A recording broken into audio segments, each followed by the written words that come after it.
Hi folks, this is Monica Bedley, your host from MJ Foods US Corner Kitchen. Today we're making what we call a black salsa. A black salsa we're going to go ahead and pair with a tamale profile. The flavors of the tamales will be chorizo, black bean, and potato. What we have done is we have started to prepare our ingredients, and we have 6 Roma tomatoes, we have 2 onions, we're featuring 3 serrano chilies, we have 1 pastilla. There's no exact formula to this recipe, but this is a good foundation for the black salsa. What makes it black is not only is grilling the vegetables and charring them, but we also are featuring a black chili.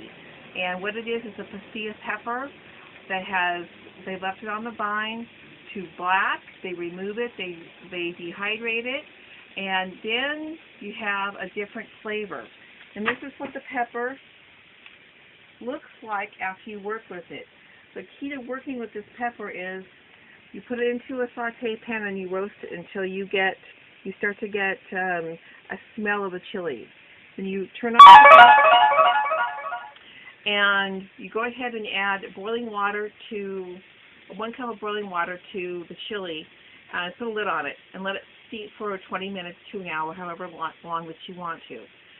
Once the chili water has cooled down, you'll remove the chili. You're going to take the stem off the top and take out the seeds. Go ahead and put it into your food processor or a blender. I also have 24 cloves of roasted garlic, which looks like this. And that is roasted with a little bit of salt, black pepper, and olive oil. We roasted them for about 20 minutes in the toaster oven. So this is what you're seeing right here in the food processor. So what we're going to do, when you put this on the grill, you want to sprinkle your vegetables with a little salt and olive oil and fresh black pepper and let them grill. As you can see, it's a little smoky in the corner kitchen right now, but open up your windows and put a fan on and you'll get through it just fine. And so we're going to come at you in the next segment. Coming back at you in Corner Kitchen. We're picking up where we're making black salsa today, and our items are about ready to come off the grill. We've removed some of them at this moment in time, but we want to show you how they should look as they're coming off the grill. See your tomatoes? Many people say remove the skins off the tomato. But the reality is if you were to remove those skins off the tomato, then you wouldn't have that charred flavor anymore, or it would only be slightly charred. So I encourage you to do what your heart tells you to do, because either way is the right way. But if you're looking for that super charred flavor, do not remove your skins. We also say to go ahead and slice them open and remove the seeds.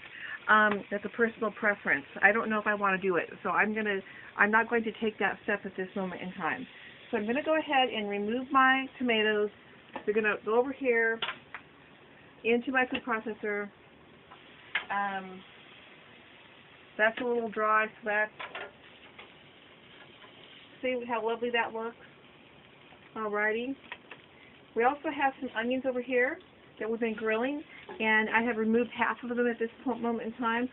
If you don't remove half of them, then at a certain point, they're going to become too charred, and then your flavor is just going to be a burnt flavor profile, and that's not what you're looking to do either. So that's just perfect grill marks on them, and they're all going to go into your food processor.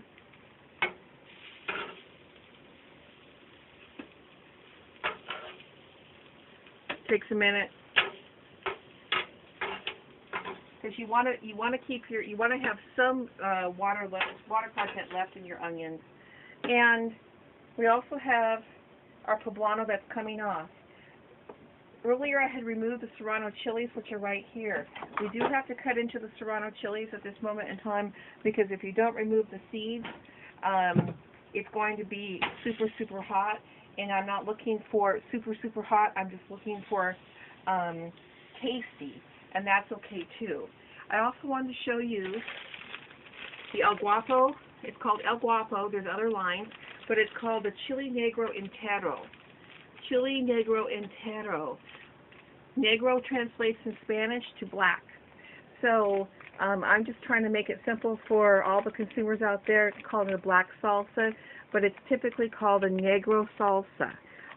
If you like to go to Baja Fresh and you're a Southern California dweller, this is one of their salsas that they have on their salsa bar. How mine will come out, I'm not quite sure compared to their flavor, but that's what I'm attempting to make. So this is the chili negro, okay? Now what we want to do is we want to go ahead and cut open the serrano chili here.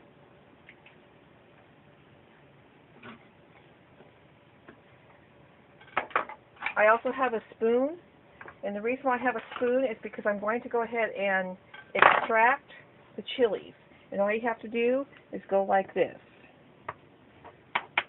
It's real simple. We call them de-seeding a chili pod.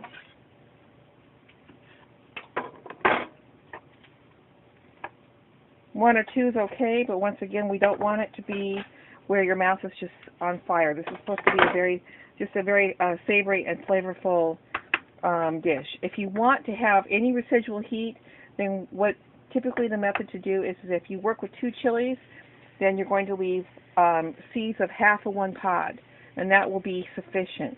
And if you want it, if those people like it hotter, then you can always add more spice. The individual person eating their food could add more spice.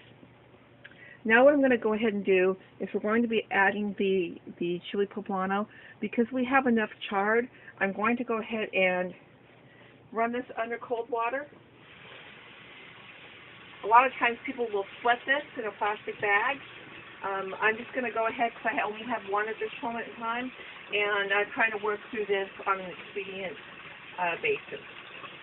Also, too, on this pepper, you can remove the seeds because these seeds are larger than most pepper seeds, and they do not cook down well. They don't get soft, and so once again, that's kind of it's a property of this particular chili, but it's not something that you want to keep either. So you can slit it, you can take it off, and just so the camera can catch this, it's a beautiful, it's always a beautiful pepper. One note about chili specifically, whether they're a hot chili or a bell pepper or a red bell pepper, is that the seeds are considered the back of the pepper. Just like us human beings, we have a spine. Our spine holds our head up. The pea top, or the seed top, with this is considered to be the spine of the pepper. So that's what gives it its firmness and its structure. Once you remove that, you have no more structure left in the pepper. That's just something I recently learned, and that's kind of cool to know. I'm going to go ahead and rinse this off and get all these seeds off, like I said, because they're very hard and don't get soft. I'm just going to put everything in like this. I also am going to add 1 clove at this moment in time of raw garlic. It's all peeled and the stem is cut off the top. And make sure that when you're peeling garlic, is to cut the stem. Many times in restaurants, it's very famous in Italian restaurants that you have a bowl of pasta, you chew, you go, what is that? It feels like a piece of wood, and that's always the top of a piece of garlic that some prep cook has been bad about. So anyway, we're going to start with 1 clove of garlic, and it goes like that. The next thing we're going to add is some of the water.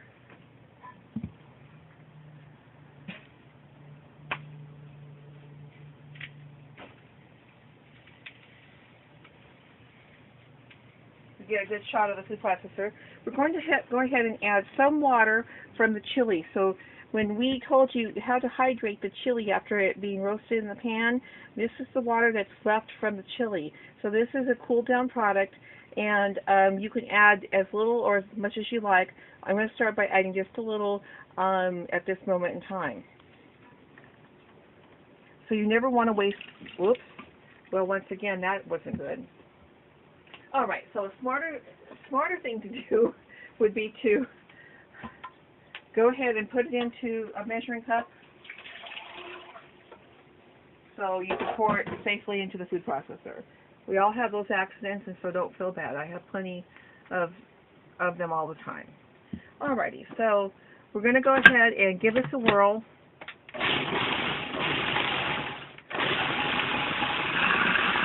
And you can see the steam coming up off of the food processor. I'm going to stop it, and as you can see, you have a black salsa from the chilies, from the chili negro, and also from charring the ingredients. What I'm going to do now is I'm going to go ahead and take a taste. Making salsa is never a science. It's very good tasting. It's spicy. It does need some salt. It's very spicy, and that's what's only 1/2 of a chili serrano seed left. So that's how hot chili serranos can be. So we're going to go ahead and add some salt. The garlic level is just fine. It also needs to have some cilantro, which we're going to go ahead and add here.